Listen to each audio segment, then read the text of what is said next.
Assalamualaikum warahmatullahi wabarakatuh. Hai teman-teman, hari ini kita akan bahas topik yang penting dan menarik, yaitu konsep pendidikan Islam. Mulai dari pengertian, prinsip, sampai bagaimana pendidikan Islam diterapkan di Indonesia. Semua akan kita bahas bersama-sama.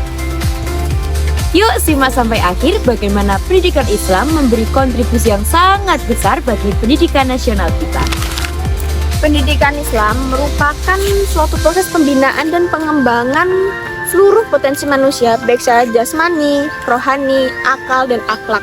Tujuannya tentu saja untuk membentuk suatu manusia yang bertakwa, berilmu, dan beriman. Dan pendidikan Islam itu nggak cuma soal pengetahuan agama, tetapi juga nilai-nilai kehidupan seperti tanggung jawab, kejujuran, dan kerja keras. Yang pertama adalah tauhid, yaitu menyadari bahwa semua ilmu berasal dari Allah. Jadi, belajar adalah bagian dari ibadah. Yang kedua adalah keselarasan antara akal dan wahyu. Artinya, pendidikan Islam mendorong kita untuk selalu berpikir kritis, tetapi kita harus tetap berada dalam nilai-nilai Islam. Yang ketiga, pengembangan potensi manusia seutuhnya. Pendidikan Islam memperhatikan aspek intelektual, emosional, spiritual, dan sosial. Dan yang terakhir, ada prinsip tanggung jawab individu dan sosial. Artinya, hasil dari pendidikan Islam harus menciptakan manusia yang bermanfaat bagi lingkungan dan masyarakat. Di Indonesia, pendidikan Islam berkembang melalui lembaga formal seperti pesantren, madrasah, dan sekolah Islam terpadu. Dan jangan lupa, pendidikan Islam tetap diajarkan di lembaga negeri. Mata pelajaran agama Islam tetap diajarkan dari SD hingga SMA. Bahkan di perguruan tinggi seperti UIN, IAIN, dan STAIN juga menerapkan ilmu keislaman dan ilmu umum. Artinya, pendidikan Islam itu bukan sesuatu yang terpisah dari sistem pendidikan nasional kita. Dan bagaimana sih implementasikan dari pendidikan agama Islam ke nasional?